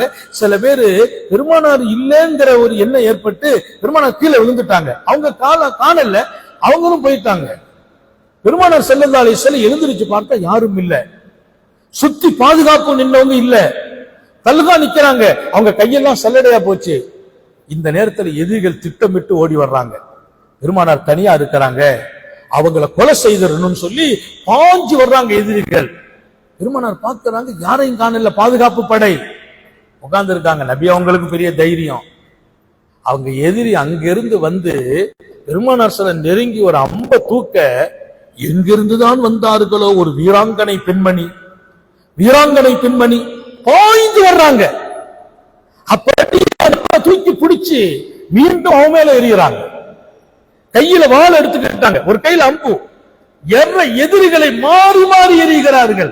அவன் எதிரிகள் இந்த பக்கமா வர்றாங்க, அம்மா ரவுண்ட் அடிச்சு அந்த பக்கமா போய் நிக்கிறாங்க. இங்க வர்றாங்க, அங்க பாஞ்சு போறாங்க. அம்மாவுடைய மேனியில வந்து ஒரு அம்பு விழுந்துச்சு, அதை உருவி தூக்கி வீசி விட்டு மீண்டும் எதிரிகளை நோக்கி களமாட ஹாரூன் சீலர் ஸல்லல்லாஹு அலைஹி வஸல்லம் பார்க்கறாங்க. யார் இந்த பெண்மணி? சொர்க்கத்து பெண்மணியா இது? சொர்க்கத்து பெண்மணியா? முகத்தெல்லாம் மூடி இருக்காங்க, அந்த முகப்பீசெல்லாம் கண்ணு மட்டும்தான் தெரியுது. வச்சு விளாசுறாங்க எதிரிகளை. எதிரிகள் என்ன ஆனாங்க? இந்த பெண்ணுக்கு நம்மால ஈடு கொடுக்க முடியாது என்று அவர்கள் ஓட, நபிகள் நாயகம் சொன்னார்கள், ஆஹா எத்தனை பெரிய தியாக பெண்மணி. அந்த அம்மா சொன்னாங்களா, யா ரசூலல்லாஹ், தங்களை எதிரிகள் தாக்க வந்த போது நான் நடுங்கி போனேன், மூச்சே தடுமாறி விட்டது. எங்கள் உயிர் நீங்கள் இல்லையா நபியே, தங்களை தாக்க அனுமதிப்பேனா என்ற அம்மா பாஞ்சு பாஞ்சு தாக்கி எதிரிகளை விரட்டுறாங்க. யாரு தெரியுமா அவங்க? அன்னை உம்மு அம்மாரத்துல் மாசினி ரலியல்லாஹு அன்ஹா. பேரை எழுதி வச்சுக்கங்க, உங்க பிள்ளைகளுக்கு பாடம் படித்துக் கொடுங்கள். அன்னை உம்மு அம்மாரத்துல் மாசினி. பெருமானார் ஸல்லல்லாஹு அலைஹி வஸல்லம் சொன்னாங்க, போர்க்களத்தில் நான் வலது பக்கம் பார்த்தேன், உம்மு அம்மாரா நிற்கிறாள். இடது பக்கம் பார்த்தேன், அம்மாவே காட்சி அளிக்கிறார். முன்னால் பார்க்கிறேன், அம்மாவே வந்து களமாடுகிறார்கள். பின்னால எதிரிகள் ஓடி வந்தாங்க, பின்னாலேயும் உம்மு அம்மாரா எதிரிகளை முனைப்போடு தாக்குகிறார்கள். நாலா பக்கத்திலையும், ஒரு பக்கம் இல்ல, அத்தனை பக்கத்திலும் நின்று எதிரிகளை தாக்குனாங்க. கடைசியில் என்ன நடந்தது தெரியுமா? நாயகம் ஸல்லல்லாஹு அலைஹி வஸல்லத்துக்கு ஒரு கீறல் கூட உழல, காயப்படுறாங்க. கடைசியில அந்த எதிரிகளின் தாக்குதலை போற அம்மா தாங்கினாங்க. அம்மாவின் மேனியில் 12 காயம், 12 காயம். வாளா வீசி இருக்காங்க, வாள் வெட்டி இருக்குது முகத்தை, நெஞ்சில ஈட்டி, அம்பு எல்லாத்தையும் தாங்கினாங்க. தாங்கிட்டு இருந்தாங்க, யா ரசூலல்லாஹ், தாங்களை அல்லாஹ் பாதுகாத்தானே, அதற்கே எல்லா புகழும். எத்தனை உயிர் கொடுத்து காத்த பெண்மணிகளை இந்த வரலாறு வைத்திருக்கிறது என்பதை நீங்கள் ஆழமாக புரிந்து கொள்ள வேண்டும். நபிகள் நாயகம் ஸல்லல்லாஹு அலைஹி வஸல்லம் அவர்கள் மீது அன்பு காட்ட வேண்டும் என்று தங்கள் வீட்டு பிள்ளைகளை சொல்லி வளர்த்த தாய்மார்கள் வீட்டு பிள்ளைங்களுக்கு பாடம் படிச்சு கொடுப்பாங்களாம். ரசூல் ஸல்லல்லாஹு அலைஹி வஸல்லத்துக்கு போய் உட்காரு, நபியை நேசிக்கணும். இப்படி பாடம் நடத்தி நடத்தி அந்த பிள்ளைங்கள் எல்லாம் எப்படி ஆயிடுவாங்கன்னா, ரசூல் ஸல்லல்லாஹு அலைஹி வஸல்லத்தை பார்க்கலன்னா தூக்கமே வராதான். இதை யாரு கொடுத்தது? ஒவ்வொரு வீடுகளிலும் மதீனத்தின் பாக்கியம் நிறைந்த அந்த பெண்மணிகள். நான் ஒரு செய்தியை சொன்னா என்னாலேயே பல முறை தாங்க இயலாது. மாநபி ஸல்லல்லாஹு அலைஹி வஸல்லம் உடல்நிலை குறைவா இருக்கிறாங்க, உடல்நல குறைவு, மஸ்ஜிதுக்கு வர முடியல. நபி பெருமானார் ஸல்லல்லாஹு அலைஹி வஸல்லம் மஸ்ஜிதுக்கு வர முடியல, வீட்டுல உட்கார்ந்து இருக்காங்க, ரொம்ப கஷ்டமா இருக்குது, எழுந்திருச்சு நிக்க முடியல, கால் நிற்கல பெருமானாருக்கு, பள்ளிவாசலுக்கு வரல. அந்த நேரம் மதீனாவின் பெண்கள் சமையல் அறைக்கே போகல. மதீனத்தின் வீடுகளில் பல வீடுகளில் அடுப்புகளே எரியவில்லை. அதை தாண்டி மதீனத்து பெண்கள் பல பேர் நோயாளிகளை போல் ஆகிவிட்டார்கள். என்ன நோயாளி? நபிகள் நாயகத்தின் குரல் கேட்க முடியவில்லை, நபிகள் நாயகத்தை பார்க்க முடியவில்லை, ரசூல் ஸல்லல்லாஹு அலைஹி வஸல்லம் சோம் இல்லாம இருக்கிறாங்களே, அந்த செய்தியிலே அவர்கள் நோயாளியை போல் மாறுகிறார்கள். சமைக்கவில்லை, சாப்பிடவில்லை, பசியோடு இருக்கிறார்கள். ராத்திரி எல்லாம் விழித்துக் கொண்டு கையேந்துகிறார்கள், யா அல்லாஹ், எங்கள் நபியை எங்களை விட்டு பிரித்து விடாதே. அந்த பாசம் என்ன பாசம், அந்த முஹப்பத் எப்படிப்பட்ட முஹப்பத். பசி தெரியல, பசிய உணரல்ல, அதுபோல போய் சமைக்கவில்லை. ஏன்? ரசூல் ஸல்லல்லாஹு அலைஹி வஸல்லத்தின் குரல் கேட்கவில்லை. பெருமானார் இமாமாக நின்று தொழுவிக்கல, சுகம் இல்லாம இருக்கிறாங்களா? எங்கள் நபி அவர்கள் சுகம் இல்லையா? நாங்க எப்படி சாப்பிடுவோம்? நோயாளியை போல இந்த பெண்கள் மாறுவார்கள். நம்முடைய முன்னோர்கள் அவர்கள் நமக்கெல்லாம் ஒரு முன்னோடியான பாடம் நடத்திய பெண்மணிகள். அதனாலே உங்களை நான் அன்போடு கேட்கிறேன், கனிவோடு கேட்கிறேன், நாயகம் ஸல்லல்லாஹு அலைஹி வஸல்லத்தை பின்பற்றுங்கள், அவர்கள் சொல்லை எடுத்து நடங்கள். கணவனை சந்தோஷப்படுத்தணும். வீட்டுல நீங்க செய்ய வேண்டிய 3 வேலை. ஒரு பெண்ணுக்கு வீட்டுல 3 கடமை இருக்குது. அந்த 3 கடமை ஞாபகம் வச்சுக்கங்க. முக்கியமா முதல் கடமை, உங்களுடைய வாழ்க்கை எப்போதும் வீட்டில் உங்களின் பொறுப்பாளர்களுக்கு கட்டுப்பட்டு நடக்கிறது. உம்மா வாப்பாட கண்ட்ரோல் இருக்கீங்களா, அவங்களுக்கு கட்டுப்படாது. பின்ன கணவனுக்கு கட்டுப்படாது. வீட்டில் கணவனுக்கு கட்டுப்படுதல் ஒரு பெண்ணுக்கு செய்ய வேண்டிய மார்க்கம் கொடுத்த 3 கடமை. கணவனுக்கு முழுசா கட்டுப்பட்டுறணும், கணவனை திருப்திப்படுத்தணும், கணவனை சந்தோஷப்படுத்தணும். எப்படி சந்தோஷப்படுத்தணும்? ரசூலுல்லாஹி ஸல்லல்லாஹு அலைஹி வஸல்லம் அதை அழகாகவே சொல்லி தருவார்கள். உன் கணவன் ஒரு நாள் உன் மீது சந்தோஷம் இல்லாமல் படுத்தால் அந்த இரவு அல்லாஹ்வின் கோபத்துக்குரிய இரவுன்னா. நம்ம மேல கணவனுக்கு கோபம் வந்து தனியா பெட்ல போய் படுக்காரு வைங்களேன், அந்த இரவு அல்லாஹ்வுடைய கோபத்துக்குரிய இரவு. இதை விட பெரிய வார்த்தை என்ன இருக்குது? அதனால கணவனை சந்தோஷப்படுத்த பழகுங்கள். கணவனுடைய திருப்தி வீட்டுல உங்களுக்கு கடமை. இரண்டாவது, அழகாக ஒழுக்கமாக பிள்ளைகளை வளர்ப்பது. உங்கள் பிள்ளைகள் உங்கள் மடியில் வளர்கிறார்கள், அவர்களுக்கு மார்க்கத்தை சொல்லுங்கள், அல்லாஹ்வை சொல்லுங்கள், ரசூலை சொல்லுங்கள், நபியினுடைய நேசத்தை கொடுங்கள். எனக்கெல்லாம் அலிஃப் பா தா நான் மதரசால போய் ஓதல்ல, எங்க உம்மா ஓதி தந்தாங்க. என் உஸ்தாத், என் முதல் ஆசிரியர் எங்க உம்மா. யாசீன் நான் மனப்பாடம் செய்தேன், மதரசால போய் செய்யல, மதரசால போய் செய்யல. எங்க உம்மா காலையில எழுந்திருப்பாங்க, சுபுக தொழுதுட்டு யாசீன் ஓதுவாங்க. பிஸ்மில்லாஹிர் ரஹ்மானிர் ரஹீம், யாசீனுல் குர்ஆனில் ஹக்கீம். மனமெல்லாம் போட்டிருப்பாங்க, அத்தர் வைப்பாங்க, பத்தி வைப்பாங்க, மனசுல இருக்கணும். யாசீன் ஓதுவாங்க. எங்க உம்மாவுக்கு பொம்பளை பிள்ளைங்க இல்ல, எல்லா பெண் குழந்தைகள் பிறந்து மௌத்தா போனாங்க, ஆம்பளை பசங்க தான் இருந்தோம். அப்ப நான் எங்க உம்மாவுக்கு கிதுமத் செய்வேன். உம்மா யாசீன் ஓதுவாங்க, அதுக்கு முந்தைய நான் போய் டீ எல்லாம் போட்டு கொண்டு வந்து உம்மாவுக்கு கொடுப்பேன். உம்மா அதை வாங்கி வச்சுட்டு யாசீன் ஓதுவாங்க. உம்மா ஓத ஓத நான் கேட்டு கேட்டு எனக்கு யாசீன் மனப்பாடம்.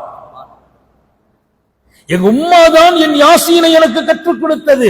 ஆ பா அலிஃபு பா உம்மா தான் கற்றுக் கொடுத்தாங்க. 4 வயசு என்ன மதரசாவுக்கு அனுப்புறாங்க.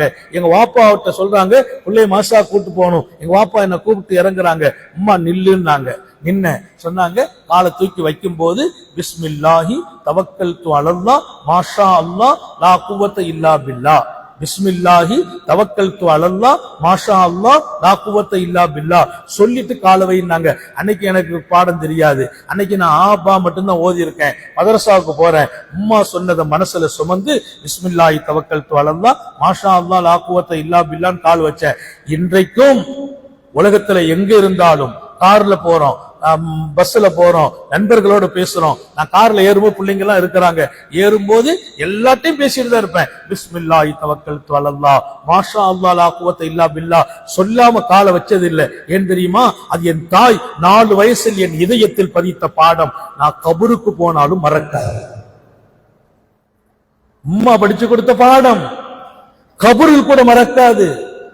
நான் மதரசாவுல படிக்கல, கிதாப திறந்து படிக்கல, எங்க உம்மா படிச்சு கொடுத்தாங்க.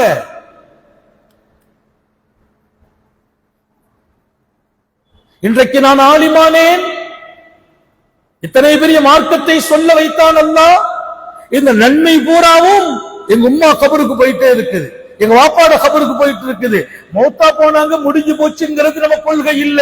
மௌத்தா போன பின்னாலும் நாம செய்யற நன்மைகள் அவர்களுக்கு கிடைக்கும் என்றார்கள் நபிகள் நாயகம் ஸல்லல்லாஹு அலைஹி வஸல்லம்.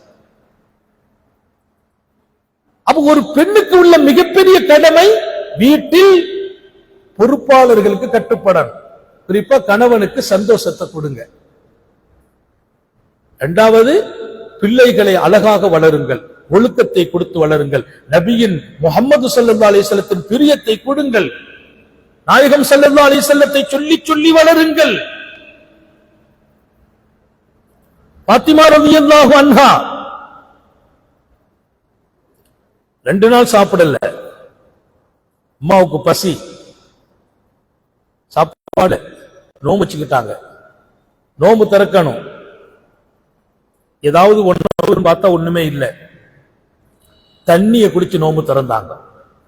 மறுநாள் சஹர் வைக்கிறாங்க, தண்ணியை குடிச்சிட்டு வைக்கிறாங்க. யாரு? தாய்மார்களே, உத்தம நபி ஸல்லல்லாஹு அலைஹி வஸல்லம் பெற்றெடுத்த அன்பு மகள் பாத்திமா. சாப்பிடறதுக்கு ஒண்ணும் இல்ல, நோன்பு வைக்கிறாங்க, சஹருக்கு சாப்பாடு இல்ல, பச்சை தண்ணி குடிக்கிறாங்க. நோன்பு திறக்கணும், நோன்பு திறக்க ஒண்ணும் இல்ல, தண்ணியை குடிச்சு நோன்பு திறக்கிறாங்க. 2வது நாள் நோன்பு. 2 நாள் கழிச்சு 3வது நாள் அவங்களுக்கு கொஞ்சம் சாப்பாடு வந்துச்சு. 2 நாள் பசி. மாணவியினுடைய அன்பு மகள், என் இதய துண்டு என்றார்கள். சொர்க்கத்தில் பெண்களுக்கெல்லாம் என் மகள் பாத்திமா தான் தலைமை என்றார்கள். அத்தனை அன்புக்குரிய ஒரு பெண்மணி, சொர்க்கத்திற்கே சொந்தமான பெண்மணி, அல்லாஹ் இத்தனை கஷ்டத்தை கொடுக்க வேண்டுமா? சின்ன சின்ன கஷ்டம் வந்தா நமக்கு தாங்க முடியல. நான் தொழுகிறேனே, நபி பெருமானார் மீது அன்பு வச்சிருக்கிறேன், ஸலவாத்து ஓதுறேன், எனக்கு ஏன் கஷ்டம்னு கேட்கிறீங்க? கேட்காதீர்கள். அல்லாஹ்வுக்கு தெரியும். அவன் கொடுக்கிற கஷ்டத்தை நீங்கள் தாங்கினால் அவன் கஷ்டத்தை நீக்குவான், பரக்கத்து கொடுப்பான். எப்படி? பன்மடங்கு கொடுப்பான். ஆனால் அவன் கொடுக்கும் போது தாங்கணும், அப்போ பொறுமையா இருக்கணும். நல்லா கவனிச்சுக்கணும் இந்த 3 விஷயத்தையும். அங்க முதல்ல 3 விஷயம் சொல்லி தந்திருக்கேன். நீண்ட ஆயுள் வாழ்வதற்கு, நிறைய நன்மைகள் மறுமையில் கிடைப்பதற்கு, உலகத்துல தட்டில்லாத ரிஸ்க் கிடைக்கணும். யார்ட்டையும் போய் நான் கஷ்டப்படுறேன்னு கையேந்திரக்கூடாது, என் புள்ள கையேந்திரக்கூடாது, பரக்கத்தா எங்க வீடு இருக்கணும். மறுமையில நிறைய நன்மை, நீண்ட ஆயுஸ் வாழணும். பெருமானார் ஸல்லல்லாஹு சொல்லிக் கொடுத்த ஹதீஸை சொல்லியிருக்கேன். அடுத்து ஒரு பெண் வீட்டுல பெற வேண்டிய கடமை 3. கணவனுக்கும் பெற்றோர்கள் யார் பொறுப்போ அவங்களை கட்டுப்படுங்க. பிள்ளைங்களை அழகா வளருங்கள், ஒழுக்கம் கொடுத்து வளருங்கள், நபியினுடைய முஹப்பத்தை கொடுத்து வளருங்கள். டைம் நெருங்கிச்சு, சரியான டயத்துல முடிச்சிருவேன். நீங்க இங்கிருந்து விடை பெறும்போது உங்க இதய துடிப்பில் முஹம்மது ரசூலுல்லாஹ் இருக்கல. அல்லாஹ் தௌஃபீக் செய்வானாக. பாத்திமா நாயகி 2 நாள் பசி, சாப்பாடு இல்ல. 3வது நாள் சாப்பாடு வந்திருக்கு, அதை எடுத்து வைக்கிறாங்க. மகன் படுத்திருக்கிறார், இமாம் ஹசன். மகனே புல்மாயி, நீனுவா என் கூட சாப்பிடுன்னாங்க. என் கூட சாப்பிடு. மகன் யோசிக்கிறார். மகனுக்கு எத்தனை வயசு? 3 வயசு. சாப்பிடுன்னாங்க. இல்லம்மா எனக்கு பசி இல்லை. அம்மா சொன்னாங்க, இல்ல நீ சாப்பிடணும். இல்லம்மா 2வது மறுத்துட்டார். 3வது சொன்னாங்க, நீ சாப்பிடலன்னா நான் சாப்பிட மாட்டேன்னாங்க. அப்பவும் அவருக்கு சாப்பிட மனசு வரல. கடைசி அம்மா சொன்னாங்களாம், மகனே உன் பாட்டனார், என் அன்பு தந்தை நபிகள் நாயகம் ஸல்லல்லாஹு அலைஹி வஸல்லம் சொன்னாங்க. எப்படி சொன்னாங்க தெரியுமா? நாயகத்தின் முதல் அன்பு இருக்கா இல்லையா? நாயகம் ஸல்லல்லாஹு அலைஹி வஸல்லம் வாசம் வைத்திருக்கிறாயா இல்லையா?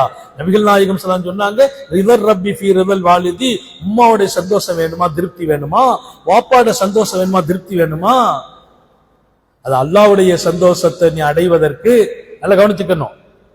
உம்மாவுடைய சந்தோஷம், உம்மாவுடைய திருப்தி, வாப்பாவுடைய சந்தோஷம், வாப்பாவுடைய திருப்தி, அதுலதான் அல்லாஹ்வுடைய திருப்தி கிடைக்கும். அல்லாஹ் உன்னை திருப்தி பண்ணணுமா? அல்லாஹ் உன்னை சந்தோஷமா வச்சுக்கிடணுமா? அல்லாஹ் உன்னை பொருந்து கொள்ளணுமா? அல்லாஹ் நம்ம மேல திருப்தி பட்டுட்டான்னா நம்ம லைஃப் சந்தோஷமா இருக்கும், ஹாப்பியாகவே இருக்கும், மகிழ்ச்சியா இருக்கும். வாழ்க்கையில் ஒரே கவலைப்படுறது அதுக்கு பேர் வாழ்க்கையா? எப்பவுமே கஷ்டத்தில் இருக்கிறதா பேர் வாழ்க்கை? ஒரே நோயின் ஆஸ்பத்திரிக்கு போறதும், மாத்திரை சாப்பிடுறதும், மருந்து சாப்பிடுறதுமா மெடிசனா வாழ்க்கை? மெடிசனே வேண்டாம். மகிழ்ச்சியான வாழ்க்கை வாழுங்கள், ஹாப்பியாக வாழுங்கள், சந்தோஷமாக வாழுங்கள். கவலையை தூக்கி வீசுங்கள், அச்சத்தை தூக்கி வீசுங்கள். எப்பவும் சில பேர் சோகமா அப்படியே இருக்கிறது, அது வாழ்க்கை இல்ல.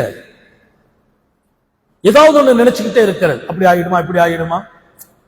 முஹம்மது நபியினுடைய அன்பு நமக்கு இருந்தால் இதெல்லாம் மௌத்தாக்கிறணும். கவலையை போக்குங்க, பயத்தை போக்குங்க. என்ன நடக்கும்?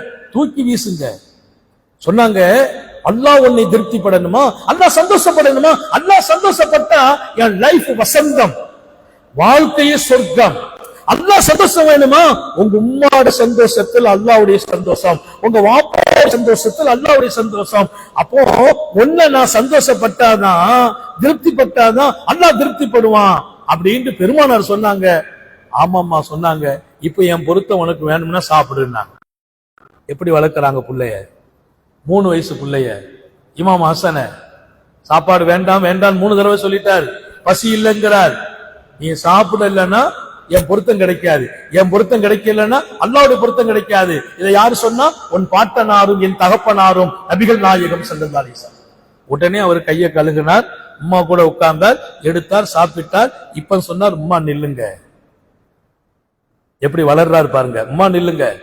சாப்பிடுறதுக்கு முந்தி ஒரு செய்தி சொல்றேன். நீங்க கூப்பிட்டீங்க சாப்பிடுன்னு, நான் மறுக்கிறேன். ஆனா எனக்கு மனசு இல்லை. உம்மா சொல்ல மறுக்க கூடாதுன்னு எனக்கு தெரியும். 2வதும் கூப்பிட்டீங்க, அப்பமும் மறுத்தேன். மனசு இல்லாம தான் மறுத்தேன். 3வதும் மறுத்தேன். பசி இல்லைன்னு, எனக்கும் பசி இருக்குது. நான் ஏன் மறுத்தேன் தெரியுமா? 2 நாளாக உங்கள் வயிற்றுக்குள் எந்த உணவும் போகவில்லை. அந்த 2 நாளும் நான் கவலைப்பட்டேன்மா, எங்க உம்மா பட்டினி இருக்கிறாங்களே, பசியோடு இருக்கிறாங்களே, சகுர் வைக்கும் போதும் தண்ணி குடிச்சு சகுர் வச்சீங்க, சோறு இல்ல, உணவில்ல. நோம்பு திறக்க தண்ணி குடிச்சீங்க, பேரிச்சம்பழம் கூட இல்ல. நான் கவலைப்பட்டேன்.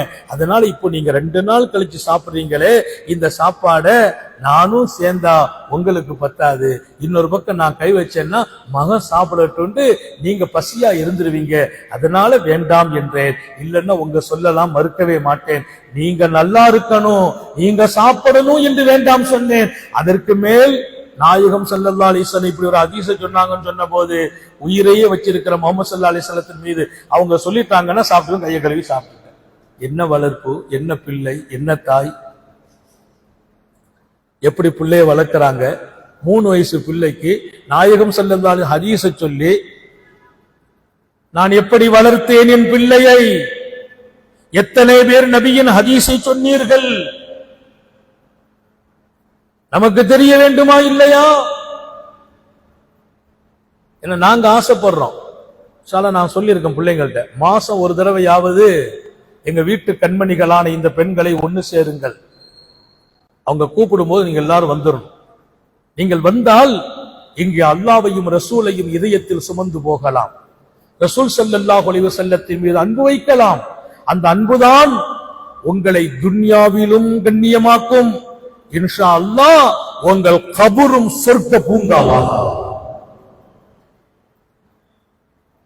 அப்போ வீட்டிலே செய்ய வேண்டிய 3 கடமை.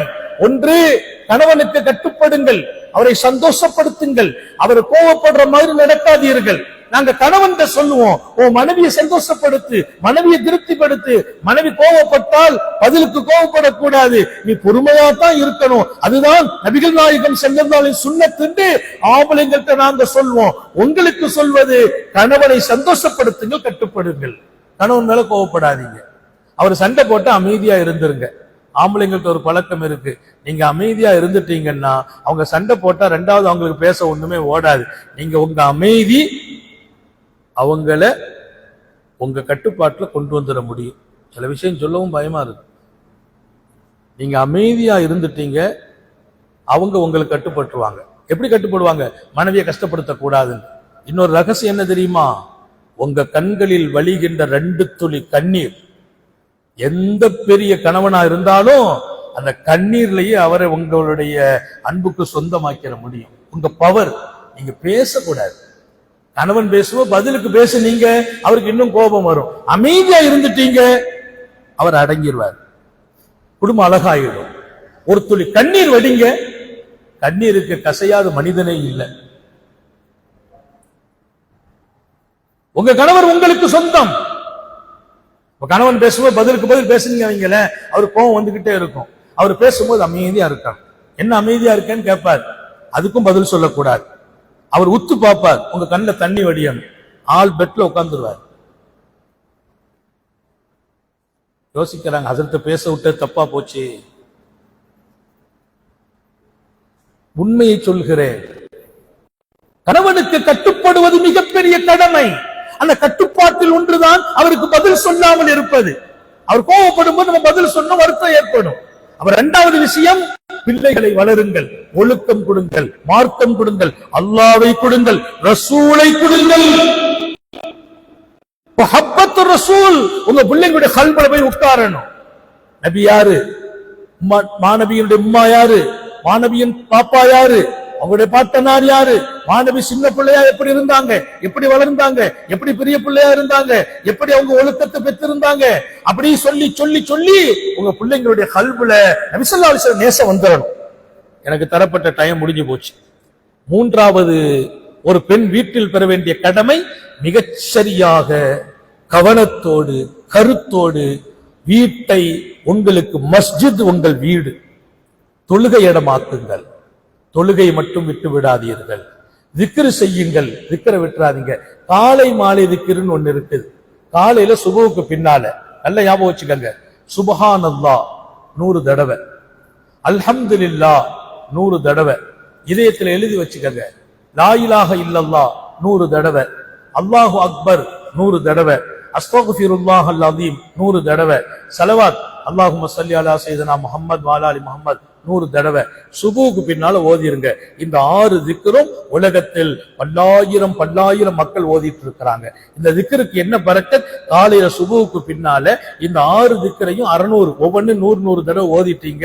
இன்ஷா அல்லாஹ் மாலை வரையிலும் உங்க வீட்டுல உங்க வாழ்க்கையில எந்த கெட்ட முசீபத்தும் நடக்காது. வாழ்க்கைக்கு பாதுகாப்பு. இதே திக்ரை மக்ரிபுக்கு பின்னால செய்யணும். மக்ரிப தொழுதுட்டு சுப்ஹானல்லாஹ் அல்ஹம்துலில்லாஹ் லா இலாஹ இல்லல்லாஹ் 100 தடவை, அல்லாஹு அக்பர் 100 தடவை, அஸ்தக்ஃபிருல்லாஹ் 100 தடவை, அல்லாஹும்ம ஸல்லி அலா முஹம்மத் வ அலா அலி முஹம்மத் 100 தடவை மக்ரிப்ல ஓதிரணும். ஓதினால் ராத்திரி பூரா சுபு வரைக்கும் உங்க வாழ்க்கையில எந்த ஒரு முசீபத்தோ சோதனையோ விபச்சந்து வந்துடாது, ஃபேன் கீழே விழுந்துடாது, ஏதாவது தீங்கு நடந்துடாது, திடீர்னு ராத்திரி 12 மணிக்கு பிள்ளைங்களுக்கு நோய் கஷ்டம் வராது. காலை மாலை திக்ர் இதை கரெக்டா செய்யுங்க. 5 வேளை தொழுக கரெக்டா தொழுதுடணும். தொழுக விட்டுறக்கூடாது. உங்கள் வீடு வணக்கம் உள்ள வீடாக மாத்தணும். குர்ஆன் எடுத்து ஓதுங்க. நீங்க ஓதுனா உங்களை பார்த்து உங்க புள்ள ஓதும், நீங்க தொழுதா உங்களை பார்த்து உங்க புள்ள தொழும். ஒரு செய்தியோடு முடிச்சுக்கிறேன். இஷா தொழுதுட்டு நான் வித்ரு தொழுக பள்ளிவாசல்ல தொழ மாட்டேன். நாயகம் ஸல்லல்லாஹு அலைஹி வீட்டுல தொழ சொன்னாங்க. நான் பள்ளிவாசல்ல தொழ மாட்டேன். வித்ரு நேரா வீட்டுக்கு வருவேன், வந்து முசல்லா விரிப்பேன். வந்த உடனே முதல் வேலை முசல்லா விரிச்சு வித்ரு தொழுவேன். எனக்கு பெண் மகள் பிறக்கிறாள். அப்ப அவன் என்ன பண்ணுவான், அந்த குழந்தை அப்படி வந்து 1 வயசு 2 வயசு ஆன போது நான் வந்துட்டேன்னா என் பக்கத்துல நான் தக்பீர் கட்டினா அவள் அப்படி கட்டி நின்னுக்கிடுவான். நான் குனிஞ்சா அவ குனிவா. அப்படி 1 வயசு ஆச்சு, 3 வயசு ஆச்சு. நான் வந்து முசல்லா விரிச்சு தொழுவேன். நான் வீட்டுல இருந்து பள்ளிவாசல்ல இருந்து வீட்டுக்கு வர்றேன், முசல்லா விரிச்சிருக்கு. வீட்டை மாட்ட கேட்டேன், என்னமோ முசல்லாலாம் நீங்க விரிச்சு போட்டிருக்கு. இல்ல உங்க புள்ள டெய்லி நீங்க விரிச்சு தொழுவீங்க இல்லையா, பாப்பா வந்து முசல்லா விரிப்பாங்கன்னு சொல்லி அவளே உங்களுக்கு விரிச்சு வச்சிருக்கிறா. என் மக விரிச்சு வச்சிருக்கிறா அன்னைக்கு. இன்னைக்கு அவ முசல்லா விரிக்கிறா, எனக்கு இல்ல அவளுக்கு. என் மகள் அன்றைக்கு முசல்லா விரித்தாள் எனக்காக, இன்று அவள் முசல்லா விரிக்கிறாள் யாருக்காக? அவளுக்காக. எனவே உங்கள் வீடு தொழுகை வீடாகட்டும். நோன்பு நோட்டு பழக்குங்கள். மாசத்துல 2 நாள் 3 நாள் நோன்பு வச்சு பழகுங்க. நான் நீண்ட காலம் மாசம் 3 நாள் நோன்பை நான் விட்டதே இல்லை என் வாழ்க்கையில. காலங்கள் போக உடல்நிலைகளுடைய மாற்றங்கள்ல தான் சில காலங்கள் விட்டோம். ஆரம்பங்களில் எல்லாம் மாசம் கரெக்டா 3 நோன்பு வச்சுட்டே இருப்போம். எந்த ஃபங்க்ஷனா இருந்தாலும் பரவாயில்ல, அந்த நோன்பை விடுறது இல்லை. மாசம் 13, 14, 15 பிறை வானத்தில் முழு நிலவு வருகிற அந்த நாட்கள் சுன்னத்தான் நோன்பு காலம்பூரா பிடிச்சேன். ஒரு காலத்தில் நான் சொல்கிறேன், நல்ல பழக்கங்கள். தொழுகை வரட்டும், நோன்பு பழக்கமாக்குங்கள், குர்ஆன் வீட்டில் ஓதுங்கள், உங்கள் பிள்ளைகளை ஓத வையுங்கள், முஹப்பத்துர் ரசூலை நீங்கள் கொண்டு வாருங்கள், உங்கள் பிள்ளைகளுக்கு கொடுங்கள். நான் சொன்ன காலை மாலை திக்ர்களை செய்து வாருங்கள். உங்க வீடு மகிழ்ச்சிக்குரிய வீடாக மாறிவிடும். யாராவது கோவப்பட்டா கோவப்படாதீங்க. வீட்டுல சண்டை போடவே கூடாது. குடும்பத்துல சண்டை போட்டால் பரக்கத்து போயிடும். நானாவுக்கும் தம்பிக்கும் சண்டை, பரக்கத்து போயிடும். அம்மாவுக்கும் மகளுக்கும் சண்டை, பரக்கத்து போயிடும். கணவனுக்கும் கொஞ்சாரிக்கும் பரக்கத்து போயிடும். வீட்டுல சண்டை நடக்க கூடாது. யாராவது ஒருத்தர் கோவப்பட்டா ஒருத்தங்க அமைதி ஆயிடுங்க. இது எல்லாம் எடுப்போம், நடப்போம். எல்லாம் அல்லாஹ் அழகான நபியின் சுன்னத்தை பின்பற்றி வாழச் செய்வானாக, நேசத்தோடு வாழச் செய்வானாக.